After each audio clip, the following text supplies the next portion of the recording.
Tahukah kalian kenapa Allah Subhanahu wa Ta'ala menciptakan unta dengan bentuk fisik yang unik dan penuh keajaiban? Keajaiban penciptaan unta ternyata telah diabadikan dalam kitab suci Al-Quran.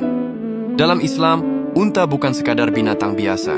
Ia adalah salah satu tanda kebesaran Allah Subhanahu wa Ta'ala yang termaktub dalam kitab suci Al-Quran. Allah Subhanahu wa Ta'ala berfirman, "Afala yanzuruna ilal ibili kaifa khuliqat?" Maka apakah mereka tidak memperhatikan unta, bagaimana dia diciptakan? Quran Surat Al-Ghasyiyah ayat 17.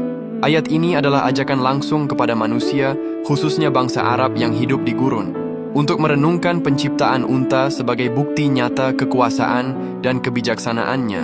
Unta disebutkan bersama dengan langit, gunung, dan bumi, karena keempat hal ini adalah elemen-elemen yang paling sering mereka lihat dalam perjalanan hidup nomaden mereka.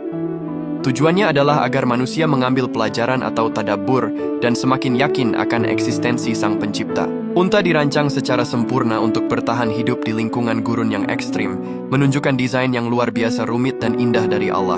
Unta juga sering dijuluki kapal gurun, memiliki adaptasi fisik yang menakjubkan yang memungkinkannya bertahan di kondisi paling keras dan ekstrim di bumi.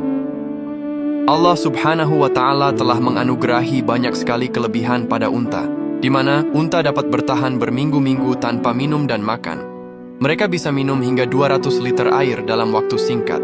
Punuknya menyimpan lemak yang dapat diubah menjadi energi dan air saat dibutuhkan. Unta juga memiliki kelopak mata ganda yang tebal dengan bulu mata panjang dan kasar, melindungi mata dari badai pasir. Mereka juga bisa menutup lubang hidung mereka untuk mencegah pasir masuk.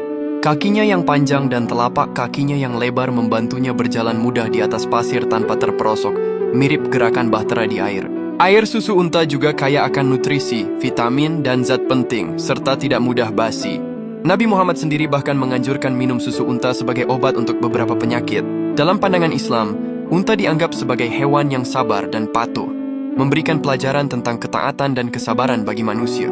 Dalam sejarah Islam, unta memiliki peran penting, salah satunya terkait dengan kisah Nabi Syaleh alaihi salam.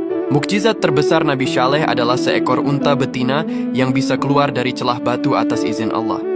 Unta ini merupakan tanda kebesaran Allah bagi kaum Tsamud. Unta ajaib ini mampu menghasilkan susu segar yang bisa dinikmati oleh seluruh penduduk desa. Namun, kaum yang ingkar tersebut didorong oleh kejahatan membunuh unta mukjizat itu, yang akhirnya mendatangkan azab Allah bagi mereka. Dikisahkan juga, dahulu Nabi Muhammad juga memiliki unta kesayangan yang bernama Al-Qashwa. Unta betina ini sangat berjasa dan menjadi saksi bisu perjalanan dakwah Rasulullah. Salah satu momen paling bersejarah adalah saat peristiwa hijrah dari Makkah ke Madinah. Rasulullah menunggangi Al-Qashwa menuju Gua Sur untuk mengelabui kaum kafir Quraisy dan kemudian melanjutkannya ke Madinah. Unta ini dipilih secara khusus untuk menemani Nabi dalam misi suci tersebut. Tidak ada mukjizat khusus yang melekat pada fisik Al-Qashwa seperti unta Nabi Syaleh, namun keberadaannya yang setia mendampingi Rasulullah dalam momen-momen krusial sejarah Islam menjadikannya istimewa dan diyakini kelak ia akan menjadi penghuni surga. Ada juga kisah mukjizat Rasulullah yang membuat unta tua milik Jabir menjadi lincah dan kuat kembali. Dari kisah-kisah ini, kita belajar bahwa unta adalah makhluk luar biasa yang diciptakan Allah dengan penuh hikmah, mengingatkan kita untuk selalu bersyukur dan merenungkan tanda-tanda kebesarannya di alam semesta. Allahumma salli ala Sayyidina Muhammad.